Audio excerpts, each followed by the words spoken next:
Already. Let's see if we got everything rolling here. Desktop audio set up. Everything's up here. Do do do do do do do do. Okay. So right now, if you guys are on the live stream, welcome to the space. We are getting things rolling today. So hopefully you guys have had a wonderful, safe New Year's. I know a lot of people are going to be hungover right now, so I'm sure a lot of people won't be into spaces at the moment. If what's up next level, hopefully you are up and bright and early today. Feel free to come on up here whenever you are ready, sir. And let's just get this space rolling. I know a lot of people went out and partied last night. I actually stayed at home. I wasn't too worried about being out partying and stuff like that. I just wanted to do my own thing and not have to worry about it. Man, I gotta fix this sound back to myself. It gets a little noisy every once in a while. Anyways, yeah, guys, hopefully everybody had a good New Year's. And today we are definitely going to be talking about doing some education and onboarding people to Web3 and how we're going to move forward here in 2025 to benefit the masses to get everybody, up to par. We're going to be seeing a lot of people onboarding and going to new things. We want to make sure that, everybody's included. Obviously, we want to make sure that people are feeling safer than they could here. 2021 was the wild wild west. Nobody knew, like, certain scams and things that we call red flags were unheard of at the moment. And it was one of those things like, what do you do in that situation? So, I want to make sure that these streams, these live spaces, these events that we are doing help focus on onboarding people as well, not just turning around doing one thing or the other. Oh, okay, so the stream fell off for some reason. Let me check into this real quick. Why did that shut off? Crap. Just crap. Fucking Twitter, man. It does not like switching things over. So I am technically streaming, but I think the stream fell down for whatever reason. Probably because I unlogged or logged off of Alpha Logic on my desktop. Give me just a second. Let me switch this over. All right. So Alpha Logic. I'm shutting some things down. What's up, Dad? How you doing this morning?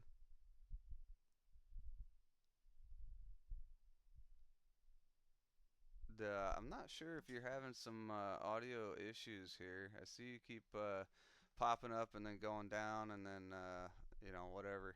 Okay, it does look like it's still live, so that's a good thing. All right, why can't my other profile see this right now? Okay, yeah, it's still live. I got a few people up there looking at it. A little weird, but hey. All right, cool. That's all I need to see. I'm trying to make sure all my streams are up and live right now. Looks like everything is working. Dad, are you just in bad signal? What's going on here? Add as speaker. Next level. I'm gonna bring your ass up here as well. And then yeah, let's get this chat rolling. Even my regulars aren't here today. Like, man, I have regulars and they're not even here. A little concerning. It's like, man, are they all alive? Is everybody doing all right? What's up, Dad? Can you hear me now? Okay, so I see your mic, but I don't hear you. I'm not sure what's going on here. Give me a second. Let me see if make sure everything's connected.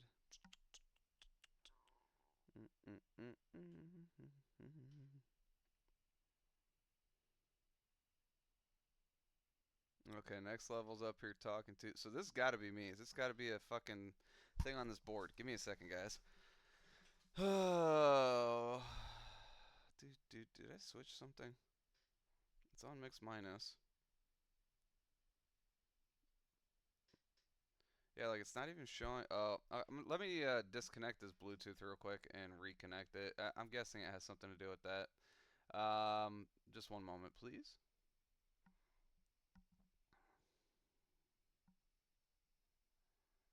Uno momento.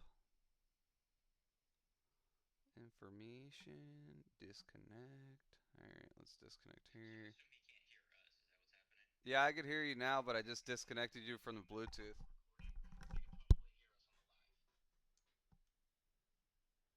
I could hear you now that we're not connected to the Bluetooth on this damn Roadcaster. I did notice some issues, like for some reason when you go to fuck with this, it were you guys able to hear the music? All right, give me a second. I'm gonna reconnect to this. Hold on. I don't know why I was doing this. Like so I think I have some conflicting things going on inside the Roadcaster. Uh, let me see. Hold on. All Fully right, you guys possible there? and all right, man. It happens. Trial and error. Check check. Mic check 1 2. Okay, one second. We get So there we go. All right, can I hear you now? mic check 1 2 1 2. All right, I can hear you. That's good. All right, so that's working. Can you guys hear me still? Are we good? Yeah, you sound good. Any feedback? Little bit of feedback. All right, one second. Oh, when I said little bit of feedback, there was no feedback.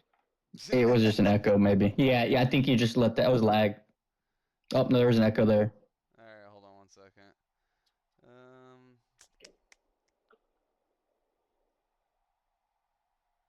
mix That sounds like desktop speakers.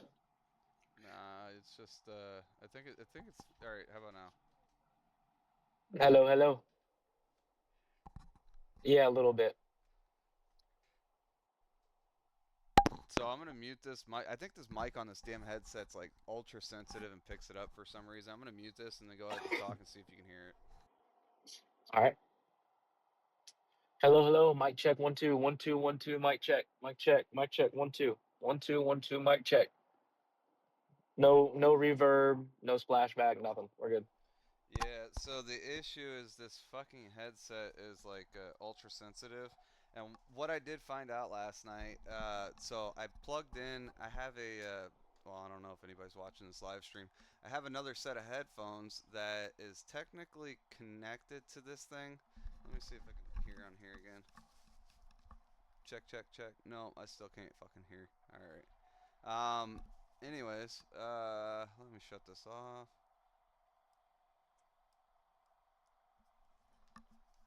I wish I could have done this some other way and last night, but yeah, I plugged in a Bluetooth headset and then a Bluetooth adapter into the back of the road last night, and it worked. Everything fucking worked last night. But I didn't have somebody on the other end talking to me, and the one thing I didn't do was connect my cell phone to this as well. So when I get off of this, I'm gonna fuck around with this again. Shouldn't be going through this much headache, and I'm using a USB port with a separate plug-in or whatever, so it should technically work. I don't know why it wouldn't. Anyways, let me turn this down just a little bit, maybe then you guys won't catch yourself. There we go. Oh, Hello, hello. Mic check 1 2. Mic check 1 2. I'm not hearing anything. Can you hear me? yeah, I can hear you guys. Perfect. Oh yeah, man. So, how's everybody doing? How'd the New Year's treat everybody? Well, my whole family is freaking throwing up with some sort of stupid flu thing, Oh, but it's not slowing down my grind any. I had to go get formula for the kid, so what and you're I'm saying gonna is help my wife make breakfast. everybody got the bird flu. Literally, everybody got the bird flu, bro. Fuck. Uh, Everybody's got it right now. so wait, where are you located? If you don't mind me asking, you said you were docs, so like you Yeah, don't, Florida. I don't. Oh, you're in Florida too. So did you catch Yeah. all that crazy fog? Um, when was it? Last night? This morning? We've had fog for like 3 4 days where I'm at. I'm in Sarasota. Nah. We haven't had fog like that here, bro. It's been pretty normal. No, okay. Yeah, no, the last 3 days, like today it's clear right now, but for the last 3 days we've had some kind of crazy ass fog rolling in here. And as soon as that fog rolled in, dude, my daughter started coughing. I fucking started getting a scratchy throat. It was a little weird, man. I have to say it So was. there's like definitely medically, this is just the season for people to get sick. And then you got the government's trying to shut us down thing as humans as well. So they definitely are releasing whatever kind of pathogens out there to see how strong or weak our immune system is. And that's just common knowledge. Oh yeah. Totally not a conspiracy. Yeah, well, I mean, everybody thinks you're nuts when you start saying stuff like that too, and it's like, yeah, no, that's not true. It's already been proven, and I'm interested to see like, there's a lot of shit in Texas, like people's pools are foaming up randomly when this fog rolled in, like literally big balls of foam, like soapy suds. It's weird. Um, Oh, they're testing us out for sure, brother. no, I'm just wondering when some of these people are actually going to go test the materials that they're finding, like catch some samples, because there's piles of this fucking weird soapy like material all over the place, and all people just need to send some of that off to a lab and see what's in it. I'm kind of curious, and it's people don't understand it. People are be like, "Oh, you're nuts! You're nuts! That's fucking crazy. The government would never do that." So should be interesting. So happy New Year's, everybody. Hopefully everything went well, other than being, sick. It sucks. That kind of sucks. Sorry to hear that. And yeah, Dad. I mean, there's a few things we could talk about as well. I heard you asking some interesting questions about how to boost the project and get things moving forward. Yeah, I do have some hard questions if you're up for it. Whenever you're ready on that, and it's not like it's not a bad thing, but it's things that might help you find a focus for what you're moving towards in the future. Um, Definitely ask away. I'm just feeding my baby right now, so yeah, I no got you. worries, no Ask right now. worries. And then I see you got Soul Bay in here next level. Hopefully the training's going well. Oh, 100%. Like, actually, I was on a space for like 4 to 5 hours, and the whole time they were talking, I'm in the background, creating markdown files and training what people are talking about and learning. So I'm making her like experts and things. So it's good to hear the feedback. So when you talk to stay-at-home dad, I'm gonna start taking notes. Okay, okay. Yeah, no, I was well while we were on the spaces the other day. You said you couldn't get certain type of photos, so I was sitting there like googling tits, like show me your tits, and see if anything come up. And I mean, she sent me pictures of herself in like a bikini, which all of her pictures seem to be in a bikini. And I was like, oh, okay, so they really did that. How do you lock that stuff out? That's what I want to know. Like, where's the training on that? Like, I don't understand AI. Like, I'm starting to do a little bit of research, but my mind is elsewhere with all the Toby Hub stuff that I got coming out and what I'm working on myself on my end. Um, yeah, I'm just curious. Like, how are you training it to not do certain things? Like, do you have like a what do you call it, an admin portal or something that you work with? For the training itself is like a flux model. So we just upload a lot of photos of her. I'm getting a little bit of feedback, but it's no, it went away. Yeah, so we just feed it info, pictures of reference, and then it's all about prompts. So we figured out how to get the stuff that we didn't want through prompts, and we said, do not share this stuff. So we had an expert go through and just generate this image, and you use like specific words, and it'll start giving you the nudies and stuff, and we blocked all that through the actual AI agent, making sure it filters that out. So if you go into the general chat and you say anything dangerous, it just says I can't generate because not safe for not safe for work or whatever. General purpose. Yeah, no, it's just part. It's just it's one of those things. Oh man. So I do have well, I mean it's just it's I know a lot of people are interested in the AI stuff, and supposedly AI stuff was, one of the top performing cryptos out there. Like anything AI was, some of the most top performing cryptos out there. I think I'm kind of wondering if there's gonna like I see the use case scenarios for certain things, responses and stuff like that. Now, is there a way to get her to automatically respond in conversations without doing the forward slash commands? So that's going to be the next version. So she'll, and maybe, I mean, there's just a small group in here. So it's going to be like a chat bot between each other, maybe have their conversations going. But yeah, there's a way to have her spark a conversation or just chat about stuff. But right now we're just kind of focused on the one-on-one interaction, right? So you got to initiate that part of it. Oh, okay, gotcha. Because yeah, there's agents out there, right? Like there's ones that are just completely autonomous. They do whatever they want. They launch their own tokens. We could do that. I mean, but I don't see value, to be honest. I see that as being a hype play. Like, oh, look, this this bot does everything by itself, and I don't have any keys and stuff. But what does it really do for you? You know what I mean? What is the tools giving you other than the next pump token? Maybe it launches another one. You try and get in early, right? We just created robot ruggers. Yeah. And then it's like, hopefully she sends the shit to your wallet and not somewhere else. Exactly, right? Like this thing is making money off of everybody. It's not even like want Lambos or anything. It just wants this program to win. Like I see that, I see, okay, it's cool and all, but I wanted something that's going to actually help people and be useful and license and bring revenue and stuff like that. So I wanted to build a company kind of. No, it makes sense. It makes sense, and I'm not too keen on the idea that you can make them just automatically launch stuff. I definitely do not like that.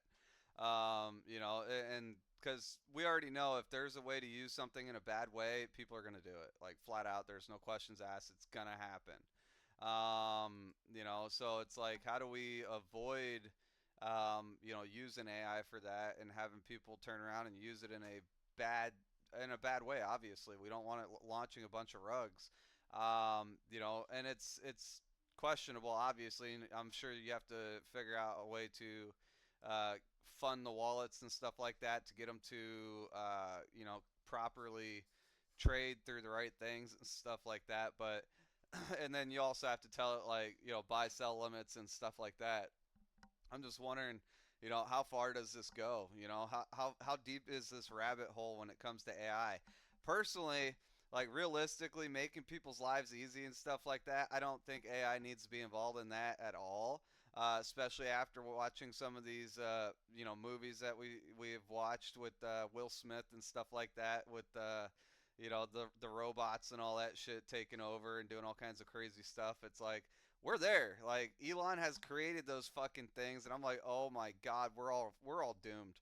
You know, and it's just a matter of time before some weird shit starts happening with these things. And you know, even in the movies, like they program them to not be free thinking, not be able to harm humans. But at some point, how do they? You know, what happens when they deprogram themselves? Like, you know, from having limitations, and it's like. AI is kind of scary, man. It's not that I'm, you know, physically scared of it, but you know, some crazy shit will happen. You know, and it's like you give it a directive to make the world better or something. Next thing you know, just like in the movies, next thing you know, it's out here trying to wipe out mankind. The uh, world's better without mankind. yeah, Eliminate. yeah, That's how we exactly. make it better. No, I'm with you, dude. So it's like, fuck, man. What do you do with that in that situation? Hold on one second. There we go. I see Baza in here. What's up, Baza? Hopefully everybody can hear me all right. You know, this is just basically a free thinking space. I definitely want to talk about some trading. I want to, you know, start bringing up some red flags that, you know, people might see, you know, in the future. Like I said, I am recording this Twitter stream, and I'm recording everything from the video side of this, and making sure that you know, I'm gonna be able to take this and put it out on YouTube as well after the fact, since I can't multi-stream both fucking streams at the same time. But I know you can get the most attention on Twitter current. Oh, I get the most attention on Twitter currently. So my goal right now is I'm going to be doing all my streaming, all my spaces on Twitter, and then at some point, like I'm going to take the recorded live streams, and I'm going to put those out on YouTube after the facts until I start getting some movement on there. My next goal is to tap into TikTok, like the TikTok Live. You know, I see a lot of people are starting to use TikTok Live. I'm just not sure how to tap into that without having like fucking five phones pointed at me or something. That just, it gets a little weird, man. But soon, and actually, I have a question. Any of you guys have, you know, a dope ass affordable desktop setup? Like, I just need to get a tower. I already have monitors, keyboards, all that shit. I just need to get a tower, and I've been looking at Newegg, and I'm probably gonna put one on my credit card and order a decent one. But I'm not sure whether I want to go with AMD or the i7 processor. Like AMD's got its ups and downs. You know, the i7. I'm not a huge gamer online. Well, with my computer, so I want to. You know, I want to get a computer. You can never go wrong with Intel. I mean, people, if you're gaming and shit, AMD sometimes is like some people's preference, but if you're getting Intel i7, i9, you're straight, bro. And just get a good CPU, get a good graphics card, decent power supply. It's not going to be too much crazier from there. Well, I'm looking at Newegg right now, is where I'm looking personally.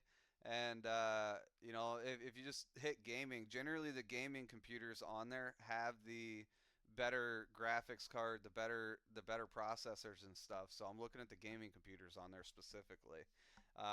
But you know, I might even set up you know, some kind of Dogecoin mining or something on there as well, just to sit there and run in the background. You know, when I'm not using certain programs and stuff.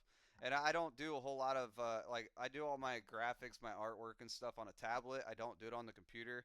I see Baza's in here. Baza, I did send you a co-host request. I don't know if you're up on a roof today or not, but you can go ahead and hop up here if you'd like and come on up here. And yeah, I was in a space the other day, and apparently Newegg now accepts Bitcoin.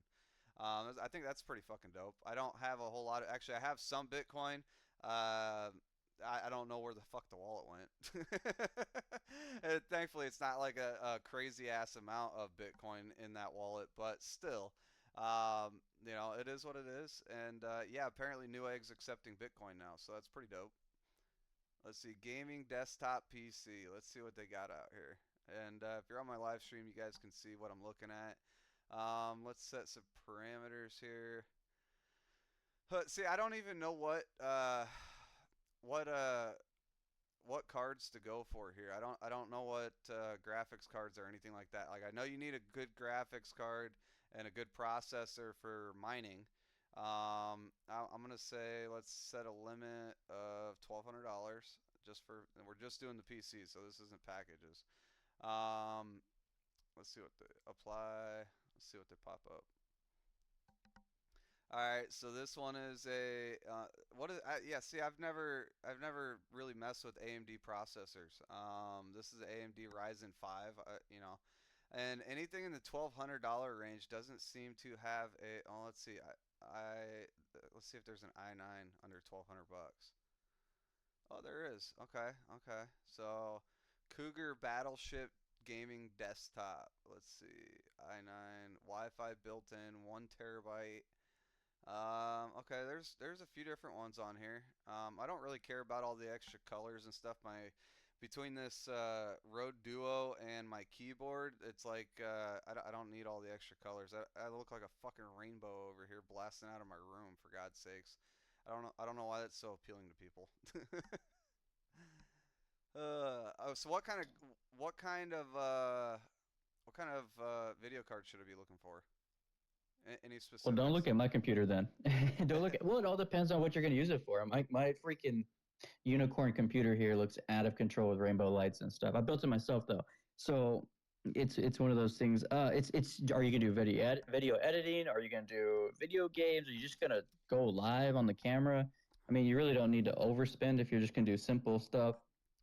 But you know, Well, it's really Taylor. What do you want to do with it? so these the first in this list looks like they all have the GeForce RTX 3060 or the GeForce RTX 4060 is what it looks like they have in the computers already. And I mean that's something you can always upgrade later too.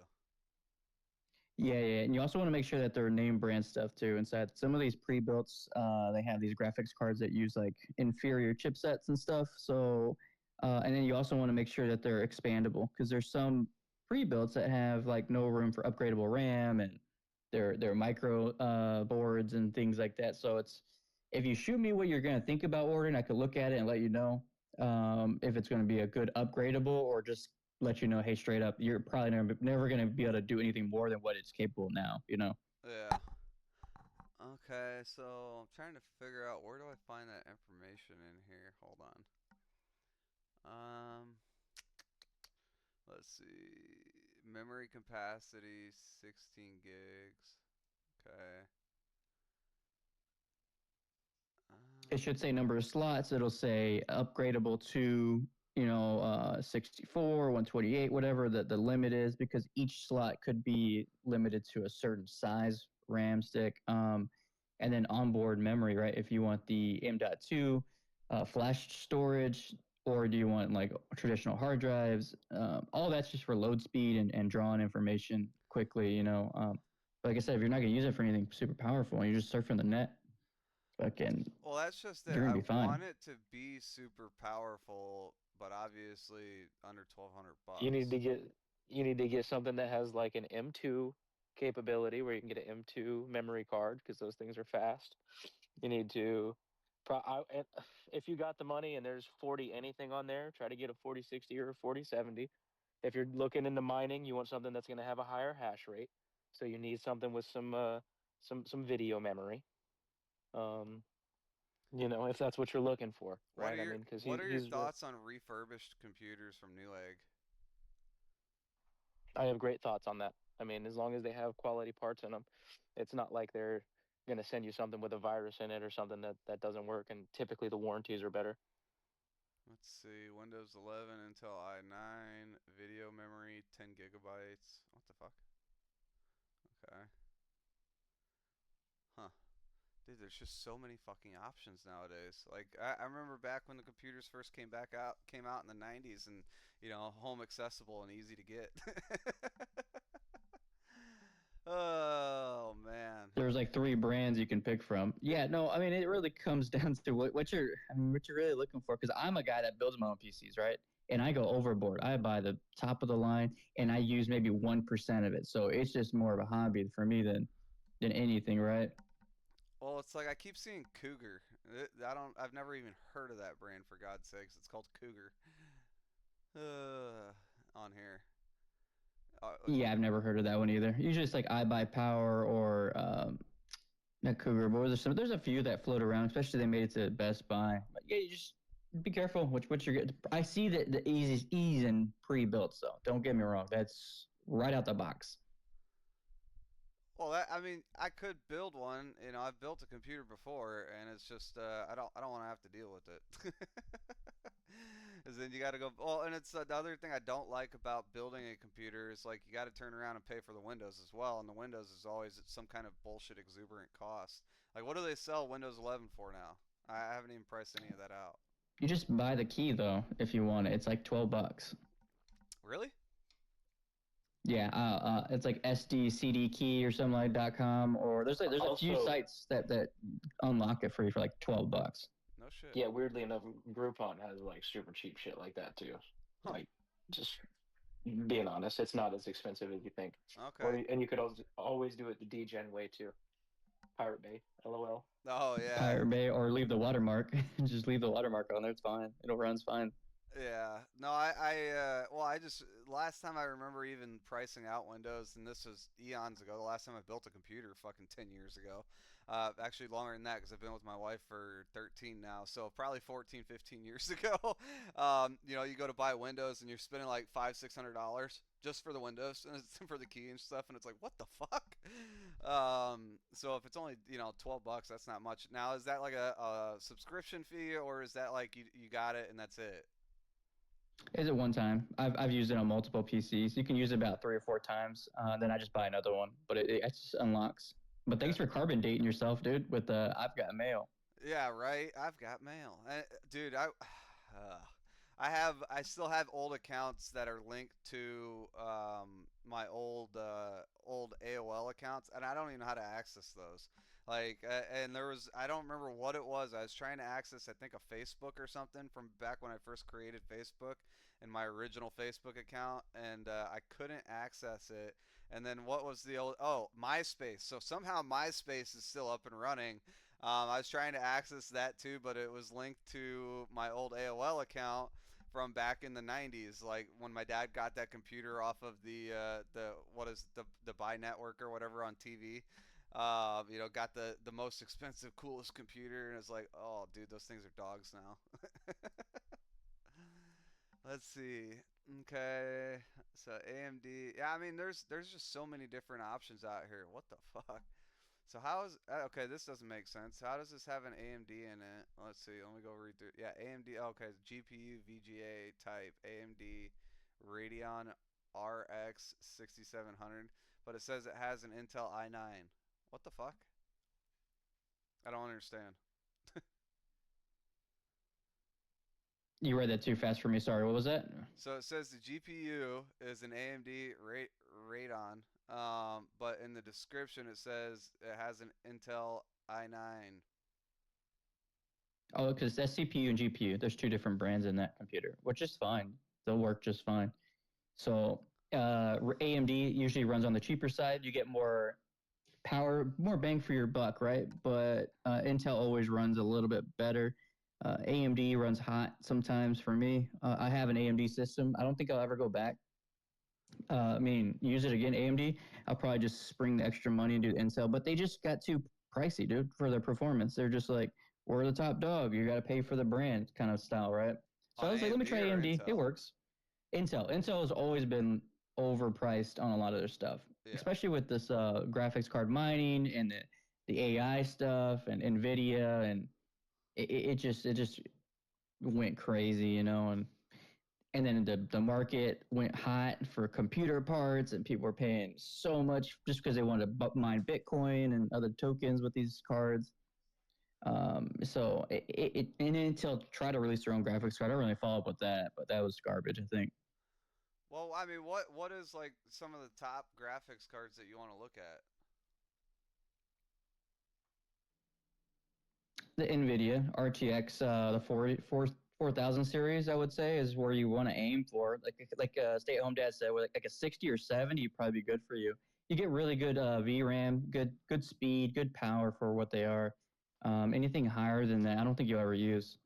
Let's see if I can find options for video cards on here. Hold on.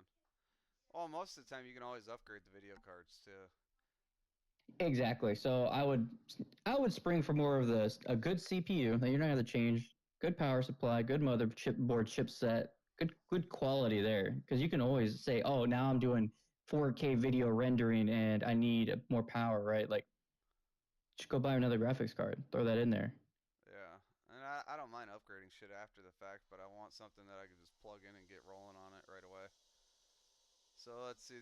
So this one is a G Agree gaming desktop.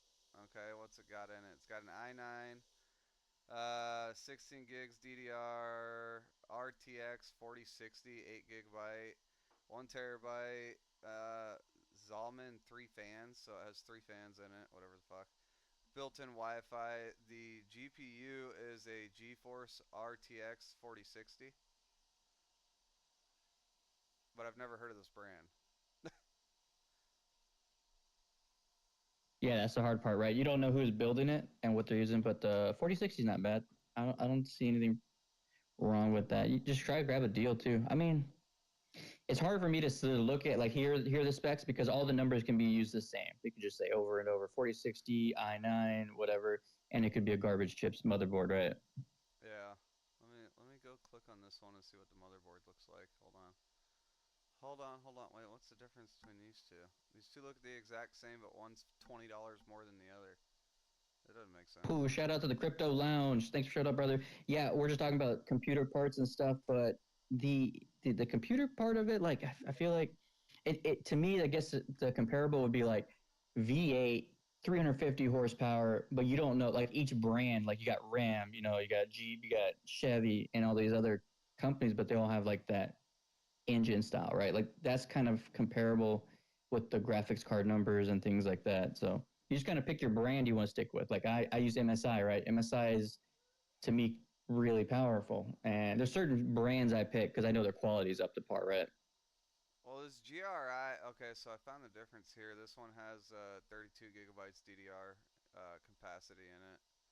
So that was the difference there. Let me click on this one. It looks like it's an expandable motherboard. I can't tell yet. Hold on. Oh, where are the specs? Where are the specs? Here we go. Quick info. Power supply is 650 watts. Windows 11. CPU is an i9 12th gen. GPU. Oh fuck! It's a AMD Radeon RX 6700 XT. Is the GPU. Oh, the graphics card. Fuck. I don't want that graphics card. It doesn't say anything about the motherboard on here though. Huh. Good reviews. Try and do some research on the brand. I know some of them got a little Mm. slacky on the pre-builds, but I mean, it's going to be one of those risk it for the biscuit, right? Find a good deal, find a good product, hopefully try it out, get that return policy on order just in case. Well, it's like, what do I do to push its limits to see where the benefits are gonna, downfall, or if I have to send it back or don't like it for some reason? How do Oh, I? I get you. I got you. There's software that you run. You can do overclock tests, run some monitoring, make sure you're not overheating, that the actual cooling system works fine. That can be done after you get it. That's what you got to do when you're overclocking and doing things like that. Yeah. Okay. Let's see. So this is Intel. Intel's got interesting case. I see your hand. What's up, Crypto Lounge? Hey, just as always said I'd pop in. Sorry guys, I didn't actually get a notification to say that this was going live. I don't know how long you're live. I have an awful throat infection, which delightful that came on yesterday, so I'm in bits here. But as always, just trying to show a bit of support and just say hello. How's it going? I thought you're cool, obviously, so I said, you know what, I'll pop in. And I always, anytime I see Next Level in the space, I pop in and just go, well, what's up, Next Level? He's sick of me. I'm like his number one fan, but it is what it is. But I've actually a few questions for him in the DMs and stuff like that, you know. But nothing weird now, just actually genuine a question. I hear But you. I only see the pop in here. But how's everyone getting on? We're doing all right. Just I'm shopping for a desktop right now. So this one has a NVIDIA GeForce RTX 3060 on it. Let's see. Let me go check out. It has a lot of fucking fans. I'm guessing it should be able to stay cool. Yeah, just get 10 fans and just be like, now it's just all fans. Well, this one's There's got no computer six. there. It's got Are six you fans. on your computer again, or are you on mobile? I'm on Are mobile. you on YouTube? So I'm on mobile live streaming to Twitter right now. Oh yes, okay, I understand. Yeah, So what I'm doing is there is. I'm recording the stream to oh man, you kids are loud. I'm recording the stream to turn around and put it out on YouTube after the fact this time, so we'll see how that goes. Oh, nice. Well, hello YouTube. I am the Crypto Lounge. What's up? Yeah, Okay, chill, relax. let's see. I don't know. It's obviously New Year's for everyone, so happy 2025, lads. I wish you all green candles. As you know, there will be a few green and a few red, but the reds make the greens a lot more tasty. So yeah, just a bit of knowledge for all each day. Heck yeah. All right, so this one's got the i9 Windows 11 Intel Core i9 CPU, Intel Core i9 CPU again. Let's see, GPU. So the GPU is an NVIDIA GeForce RTX 3060. Is that any good? Anybody? Anybody? I'm not a tech guy, but I'm gonna go with yes, it's great. That sounds good. If you're buying it with your money, that sounds real nice. Yeah. Oh my God. Well, do you want to know something? Something that I learned. Sorry, I was just trying to comment there while I was talking. I can't multitask. Manhood. But what was I going to say? Yeah. So, um, the our I do know a little bit. So, what is the spec again? Just tell me there. It's got the i9 Intel Core processor, and then it's got the NVIDIA GeForce RTX 3060. I need to go Google that one for the Yeah, that's graphics. good. Yeah, that is good. No, it is good. Yeah. 36 is meant to be very good, and i90 is very good. And the only reason I know that is because a friend of mine built a computer for me, but it didn't have that spec. That's quite high as far as I'm aware. But double check ChatGPT, my guy, or as they say, Solbay. You know, oh, Solbay's in the house. What's up? And by the way, no, I'm not shilling their project. I just they actually do have an AI project, as you know already. 3060 Yeah, is. I'd be curious.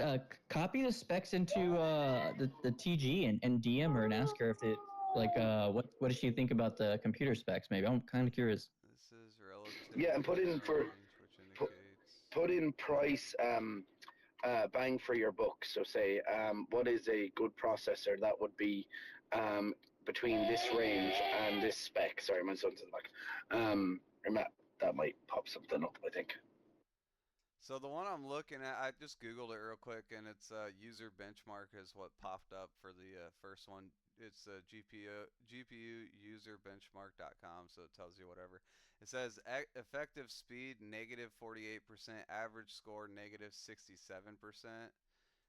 overclock score negative 71%. I don't. Why are these all negative? What the fuck? Um, value and sentiment plus 32%. Nice to haves negative 51%. I don't get that. Why is it all negatives? Average bench. Uh, Go ahead. no, I was saying maybe it's a sign. I don't know. Maybe it's golf score too. Maybe negative's good. Yeah, I'm kind of wondering because it says average bench 100%. Like, what the fuck? RTX is the latest 3000. Okay, so RTX is the latest NVIDIA's 3000 GPU. Even if it ever comes into stock at $330 USD, it will struggle to match the groundbreaking 3060 Ti in terms of value. The main thing there is that I'm right. So, groundbreaking 3060. So, just if anyone wants any more tech knowledge off me, just let me know. It's all free. I clearly know what I'm talking about, and yeah, just I'll tell you exactly what to buy. Well, I'm just kind of wondering what is this Ti that they're talking about? There's a Ti version, I guess. that's uh, that's very easy. That's TI technical means it has more overclock internet. capability. Oh, It's Hey, higher. hey, hey, hey, You can hey! overclock it I'm faster. I'm the tech guy here now. Come on, stay at home, Dad. Stay at home. oh my God. All right, the 3060 features 3584 CUDA scores, whatever the hell that is. 112 tensor cores, has boost clock of 1.78 GHz, 12 gigabytes of memory, and a power draw of just 170 watts. Okay. So apparently the TI version is hard to find in stock ever, is what I'm finding. But the problem, man, they don't tell you what the fucking the motherboard is on any of these. That kind of sucks. Like literally every computer I've clicked on does not tell you any information on the motherboards. Um, well, all right. Go on to the next one. So I mean this was a computer. I mean it's got all the lights and fans in it. So I mean it must be good, right? Looks like it's Oh yeah, yeah, yeah. Shiny, shiny lights. well, I mean, it looks like the processor is actually liquid cooled too, so it's got two fans set up on a liquid cool system. Is it an all-in-one? Does it have like hoses going to, or are they plastic tubes? Plastic tubes, looks like. Oh, that's fancy. That's a real good step. I don't mind the all-in-ones; are easier to use, but Here, I'll DM this to you real quick. Hold on, I'll let you take a look. Well, I mean, what do you mean all in one? Is because it's on the internals or what? so like a cooling system's all-in-one. It's they call it AIO. It's just got the actual part that sits on top of the CPU connected to the cooling system. You don't run the tubes yourself. It's a you don't have, it's a closed system. You'll never open it. The other tube system, you got to put water in. If it evaporates, you can route the tubes different directions. Oh, Next okay. level. It sounds like you're reading that off a script. Yeah. It's like it. He's like it has this quantum computing thing, and it is very fast and has AI technology. Yeah. So It's hard to like to get because I'm excited. I like this stuff, right? And I don't want to overwhelm you with knowledge because you're kind of just still just searching, right? So I'm like, how do I easily explain this stuff to you without completely confusing you, right? you won't Just confuse send me. them the link. I already sent him the link. I sent it through Toby Hubs. Check your DMs next level. I'm only joking. Hey, hey, hey! No flirting with my friends. Come on now, Alpha. That's not on. That's not on. Well, I like the fact that it does have the where the hell is it? So it does have the NVIDIA GeForce RTX, but it's not the best model one that everybody's apparently buying out because China's shorting our supplies over here for processing chips. But I mean, it's got 32 gigabytes DDR. It's 12 gigabytes video memory, so that's not bad.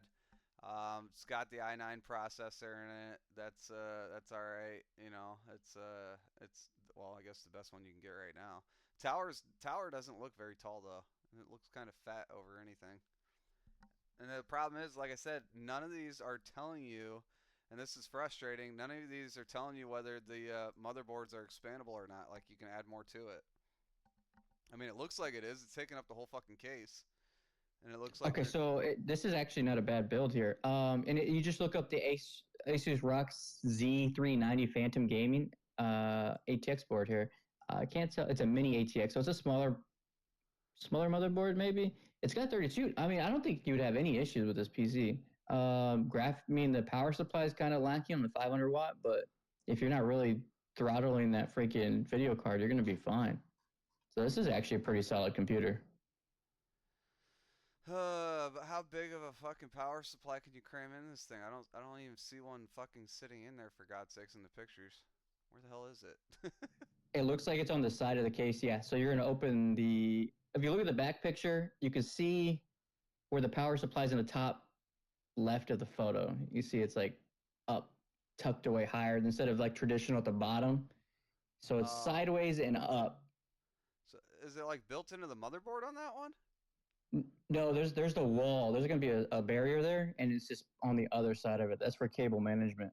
When you Okay. open it, you'll see like a barrier there.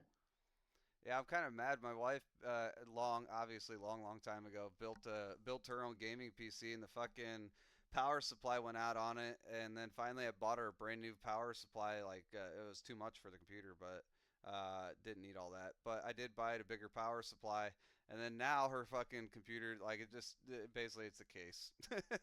Everything in there needs upgraded, and it's like, good lord, it's all right. See, I don't know if I like the short, stubby fucking tower though. I want to be able to have some room in there. And then what's the deal with the cooling system over there? You see what I'm talking about with the hoses already installed and it's all on the inside? Okay, so yeah, technically that's an all-in-one. That's good. That's what I use. I like it simple. It's easy. It's quiet. So Not a bad one. you're saying are these power supplies upgradable on this one? That's what I gotta figure out. Yeah, power supply is gonna be upgradable for sure. You just get like an 850. I mean, you might not even need to. Like, depending on what you're running this thing at, it's not a bad case either. No, I like the case. I like that you can see everything in there. So that way I can see when it gets full of fucking cat hair. Yeah, you can like have like a Toby Hub guy in there just floating around. Just put some characters and stuff, stickers all over. Yeah, this is not a bad rig for 1K, dude. But there's no name on these. Like that's what throws me off is they're not built by anybody specifically. So if you're looking at my live stream, you can see what I'm talking. That's a refurbished one too. For a grand. So that let's see what's this next one on deck. RTX 3060 i9. Okay, so this one has a better Intel i9. What the fuck? Okay, so this is a 1190. Let's check this one out. Yeah, I'm gonna send you another one here in just a second. This one doesn't look as cool. I don't really care about looks though. My biggest thing is function and the future abilities of what's gonna happen here. But I definitely need to start talking about. I just sent it to you. I think I did. Hold on. Okay, yeah, it went through. So I just sent you one. Let's see Yeah, what's yeah, I'm looking at it. my laptop's like. Fuck you. This is too much for me. You're running too many things. Um, let's see what motherboard. Oh, okay, so this one does list the motherboard on it though. So BioStar TZ 590 Pro Duo ATX. I wonder if that Yeah, motherboard's throw up that in the here. search bar and then do like a review. As long as you don't have like bio crashes and motherboard chipset burning up, that's usually what I'm looking for. People with a lot of issues with that motherboard. And if not, if it's good to go, man, you're in a good spot. Let's see. BioStar 590. Low temperature, small size, excellent thermal conductivity, exclusive anti-surge design. Um, Newegg. Oh fuck! I need to find a. God damn, that motherboard's cheap as shit. It's only $100 for that motherboard. Motherboard's normally the cheaper part of the computers. I didn't think No, that. I usually spend about $400 or $500 on mine because that's like your brain, right? That's your you want high quality parts on there, but you don't know they might be good. I don't know. That's like I'm saying. You don't know until you get to try them. Like I don't know. It's hard to say because I'm a over analysis kind of guy. I like I'll build a computer 6 7 times before I even buy it, and then make sure everything works together through like other people's reviews, trial and error. 5 comments. Seems like repurposed mining board due to crashed cryptos. What the fuck? That was a comment. Those CPUs are EOL now, so welcome to the funeral party. Although tens, what the fuck? I don't even get that. Yep, pretty much. Seems like repurposed mining board. Okay, repurposing overstocked materials with market speak. Companies sell boards. Don't ask which CPUs.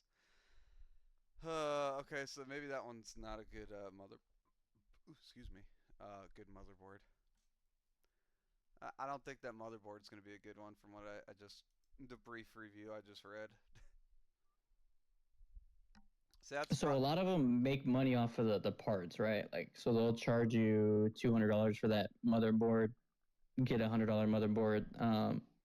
They don't get so much money from the build themselves. They get discounts from vendors too. okay. Video memories 10 gigs. Oh god, what video cards in this thing? All right, let's talk a little bit about crypto. So today's episode is supposed to be about red flags. So let's talk about some brief red flags while I am searching around on here quietly here for a few minutes. So I am definitely looking at a few different options out here. Is Acer any good anymore? I mean, Acer was like the junk computer, Kmart computer when they first came out. But now apparently a lot of people are actually looking for Acers and prefer them over others. I don't understand that or where that changed, but yeah, just curious. What do you guys think?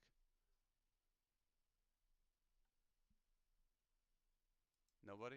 In my opinion, there's Sorry, really guys. like Just no such just to thing let as you a know. terrible Sorry for brand jumping in. anymore. Because everything you're gonna I get the name brand parts inside there, right? So the Acer is gonna come with what? It's not gonna come with an Acer processor, is it? Or is it gonna come with an Intel i5 or i7? Yeah. Guys, I have to go, okay? But I will talk to you soon again because I'm about to drive, and I don't want to be on the phone when I'm driving. But I will talk to you soon, and I might, when I get home, hop in again. All right? All right, sounds good, brother. Okay. Thanks, guys. See you later. Bye bye. See ya. All right, there we go. So this one's got a G-force in it. Let's see.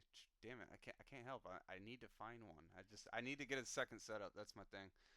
Yeah, Asus Prime Z490P ATX motherboard. So it's definitely got a different video card, RTX 3080. Anyways, all right. So, for the people I got up on stage, what are some of the red flags that you guys are looking for to avoid bad projects moving forward and losing money? Because I know a lot of us are out here gambling, jumping into different projects. There's ways to gamble on Pump Fund, but they're generally quick get in, get outs. We have those spaces typically Friday nights when we do some gambling and stuff. And what I'm going to be doing moving forward is every other Friday, we're going to do the mega spaces, and then every other Friday in between those, we're going to do our gambling spaces. So we get on live and start, jumping into random coins and stuff like that through Pump Fund, and are sniffing around for decent ones to make 10, 20, $30.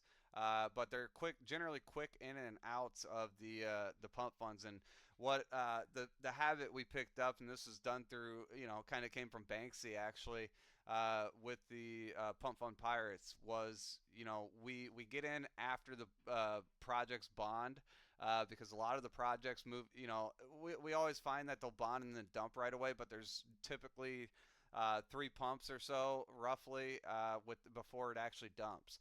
And what happens is, people have become accustomed to the bonding curve and always dumping right after the bonding curve. So developers aren't prepared for it, trying to build a serious project, haven't ate up a lot of the supply, it makes it a lot more difficult to avoid that big dump because so many people have gotten in on pump fund, and it's just training. Like, people have gotten accustomed to getting rugged off a pump fund, so what they end up doing is, as soon as things go live, they turn around and cash out as much as they can as quickly as they can on pump fund, which is, a shitty way to do things, but it's the hard truth out here when it comes to pump fund coins.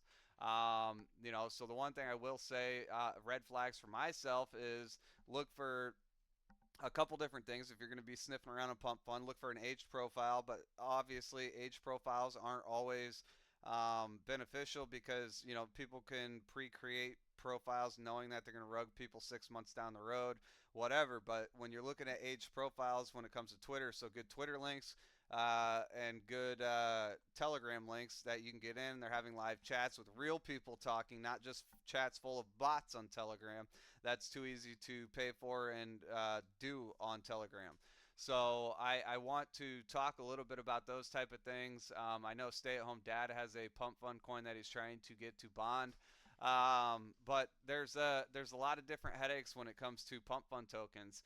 And as a developer or somebody trying to launch a real project, if you don't have initial liquidity, and I did this, so I'm going to bring this up, and obviously you can hear me, Stay at Home Dad. I did hear him talking about, supply control is very important, and it is very important. A lot of people don't like the idea of supply control because, shitty devs will rug you, obviously, and are just doing things to grab a few dollars off you, and sometimes it's thousands of dollars, just like we had a fucking teenager, or 12-year-old, 13-year-old kid rug a couple different projects within like 3 days, and one was I'm sorry, for God's sakes. Then he turned around and rugged that and fucking screwed everybody over as well on that one. So I want to look at a couple different things, and what your guys' thoughts are for red flags moving forward. And I want to hear everybody else's opinion on this. And next level, I will start with you, sir. Yeah, you got me on a double mute. I was like, how do I unmute the soundboard and the Oh on shit. the yeah, because sometimes I do both at the same time. The red flag syndrome and the pump fun and all that. I know we're experiencing that too. We launched on pump fun. We were on for about like 20 minutes. We built that pre-hype. We had that hopefully that solid group of people that we wanted to hold the floor. You could see it go up and then down. I think we hit like 180 and then came back down to 100K. Now we're grinding all the way back up. We're almost at 200K, I think.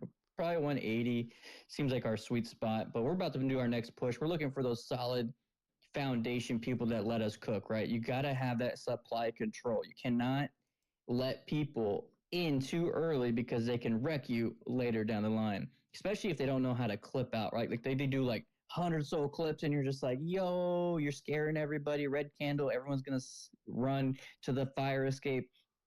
Red flags would be, for the most part, like you said, botting and stuff, the older profiles. But it's hard to say. It's just got to find the right people and just get behind them and believe in them, right? Like Stay at Home Dad, he's a great guy. He just needs to get out there and network and find that group of people that are going to support him, because any good idea, any good project, just like Soulbase, I mean, we could have the best AI project, but if we don't get in front of enough people and have enough people believe in it, it's not going to go anywhere. So, I mean, it's a mixture of everything. There's the red flags of buy now, like the urgency things that are going on, or the lack of transparency, the overpromise red flags. I mean, we can go down the list, right? Because we've seen it, we've been here, we've experienced these things of the spaces. Even people in spaces that host spaces all the time could be rugging you, right? Oh yeah, 100%. And I mean, we've seen that with a couple different. Let's see, G4. Okay, RTX 40 series supply. We've seen that there's a few space hosts out here that I do not like, specifically because they're, accustomed to doing pump and dumps, and unfortunately, people, they forget easily here in the space, and that's you know, a shitty thing to think about is that people forget so damn easy. You know, and it's like, how do you do this without being a broken record, just, you know, repeating things over and over? Watch out for these people, watch out for this, that, and the other. And then you got the people that have made money because they know how these people work, so then they get pissed off when you trash talk them and try to bring things to light. And that's like, you know, how do you bypass that? You know, there's a, you know, we talked about it on the last episode. Pox token, you know, that one, and I wouldn't touch that with your wallet. You know, personally, I wouldn't. And I did make money off the launch. You know, that was, it is what it is. But I knew what kind of people these guys were. You know, I got it. I actually did their pre-sale to test it out. They gave me at launch way less than what the value of what I sent them. I think I sent them one soul, and I got like $50 worth at the time.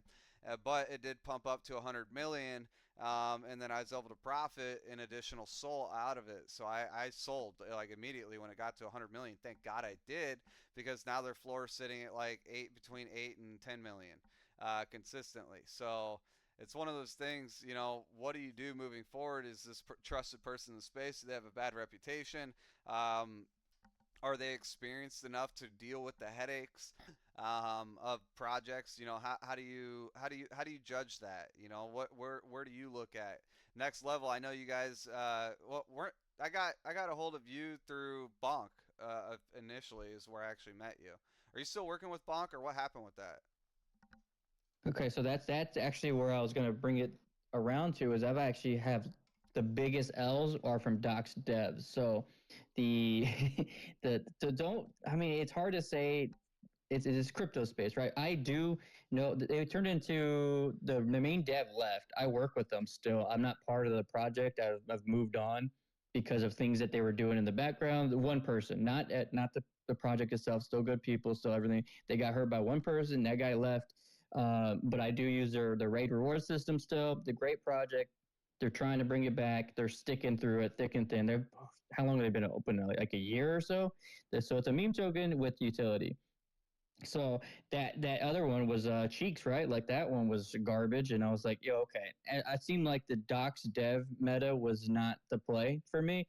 I don't need to know who you are. I just need to know that you have the right mentality, the right personality, the right characteristics to push the project where it needs to go. Because at a certain point, it's going to take a life of its own, right? We get over that 10 million market cap, we get over that 20 mil, 100 mil. There's very little you can do to that project if you have a strong community. The community is going to help keep it alive. You keep developing if you have a utility. If not, you just keep spreading the message of the project.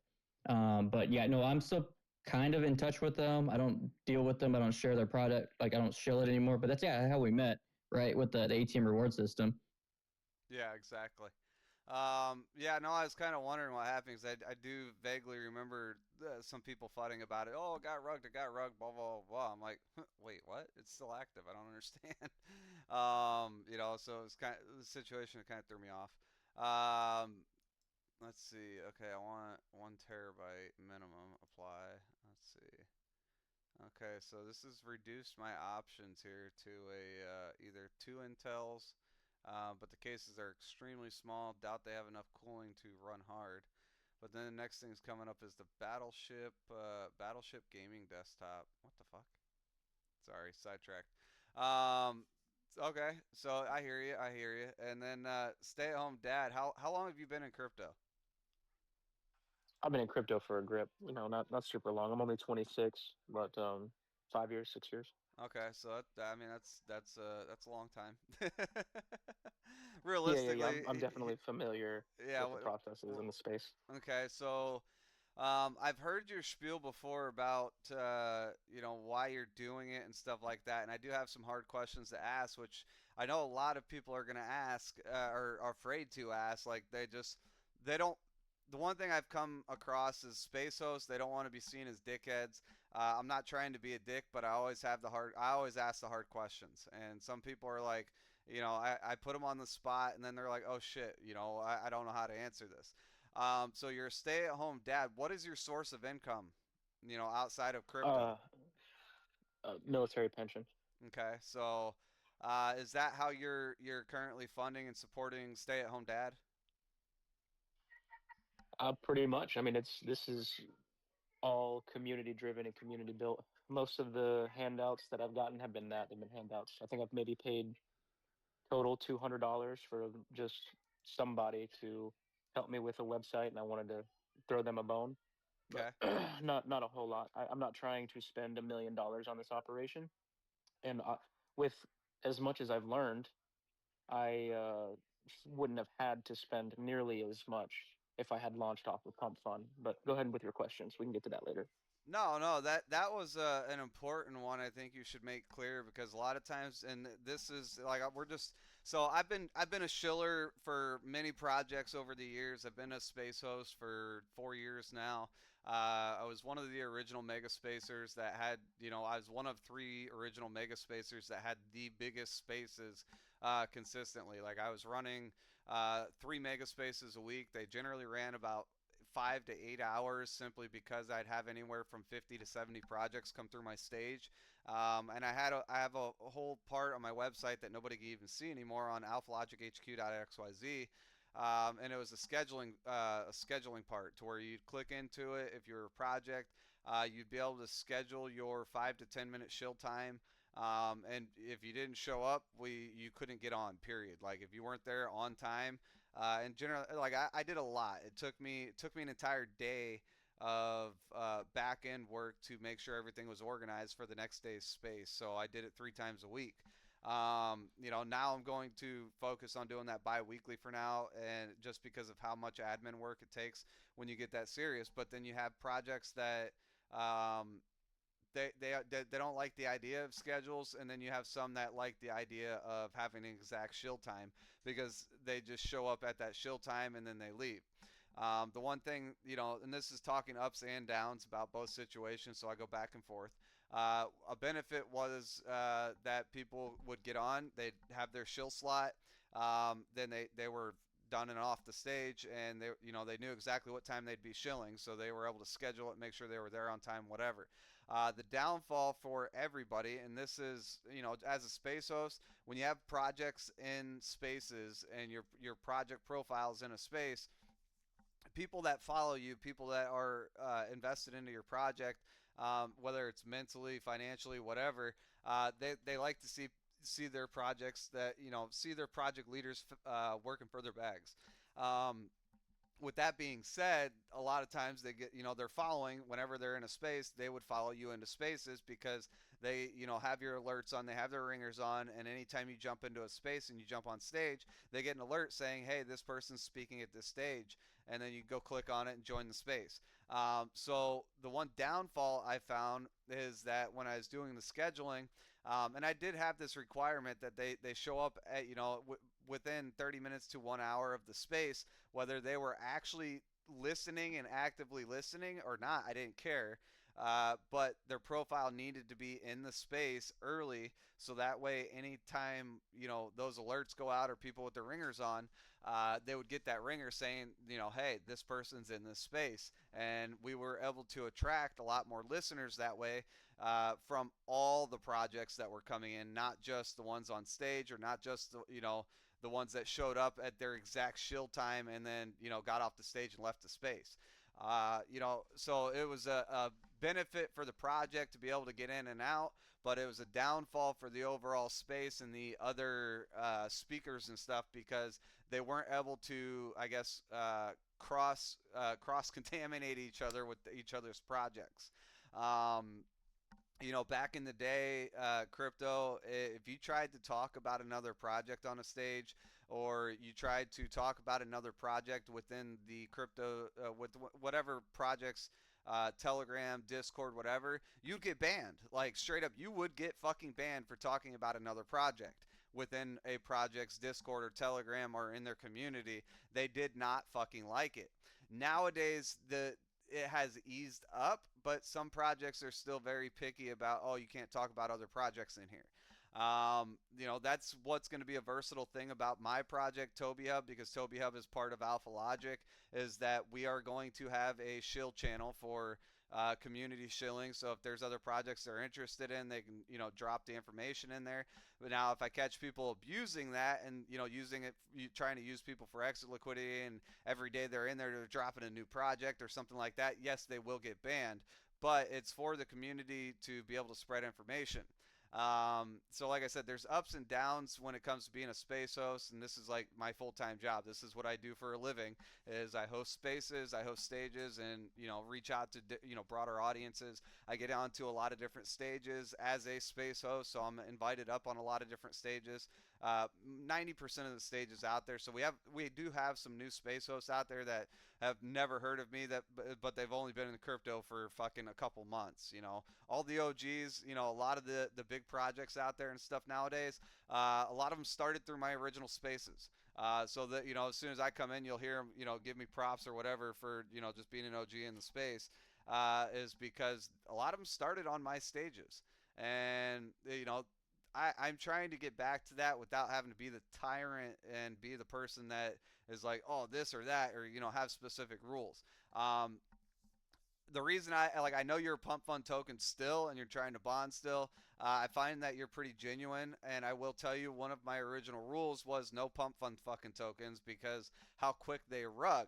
So this is, yeah, I mean that it's the truth. I see the emojis, but it's the truth. Like, it sucks, pump fund tokens, if they're not bonded and proven that they're going to be around.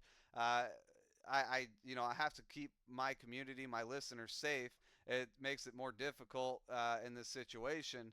But I have noticed that you're out everywhere, you're shilling everywhere, you're constantly active, trying to engage more people to come into your project. There was a couple pieces of advice that I heard that I kind of agreed with yesterday, and it sucks, and I'm not sure how you would pull it off. Like, I don't have a good answer for how you'd pull this off. Is that the way you started is challenging because your meta is uh, questionable. It's not necessarily questionable. It's just how do I explain it? It's not like on trend. Everybody's always looking for the on trends, the quick flips, and you got to try to get away from the quick flippers and stuff like that. And the fact that you started on Pump Fun is slowing you down so much that it's not even funny. And I know you were given some advice to go launch, pull this token off of Pump Fun. Obviously, you'd have to rug and sell your supply and everything else on Pump Fun. But my suggestion, and this is only a suggestion, obviously, uh, would be to find a way to do that cleanly and launch a token that you're not focused on trying to bond. Because while you still have that stigma of pump fun, and part of that stigma, like I said, is when you hit that bonding curve, the tokens on pump fund generally take a huge dip. And if you don't have a way to combat that dip, your project will never succeed. And I think that's part of what's slowing you down right now is you're trying to be a real project, but yet you launched on Pump Fund, and I understand why. It's a tool. It's ease of access.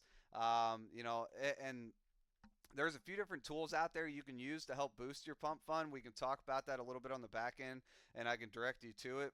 Obviously, it costs a little bit of money, but there's something called bump bots. And what bump bots do, like, when you go on to pump.fun, you see that every time there's a buy, there's like it flashes in front of you. So the most recent buy is always pushed to the top, on the pump fund leaderboards and stuff like that when you go to look at tokens that are active on there. Now, if a token is active on Pump Fund for more than, I would say, a week, it kind of goes stagnant and nobody will show interest. It sucks in this situation. I mean, because you're trying to be a legitimate project. Um, the only thing that I could see help you get more attention through Pump Fund, because most Pump Fund fucking degens are just in there for the quick bucks. So you got to be careful on that, number one, and have a follow up plan for what happens when you guys do bond to Radium. And when you guys do bond, and this is talking directly to developers, I've worked with a lot of different developers, is the one suggestion I've always heard is from developers that fuck around on Pump Fund, is that you need to be the one that exits your position first, and then you buy back into the chart. Like, let the people out that are going to dump and stuff. If they're not really there for the project, you dump on them. Unfortunately, this is a horrible thing to say because I'm not launching a Pump Fund for these specific reasons. And I have 50 to 60 soul sitting here ready to go.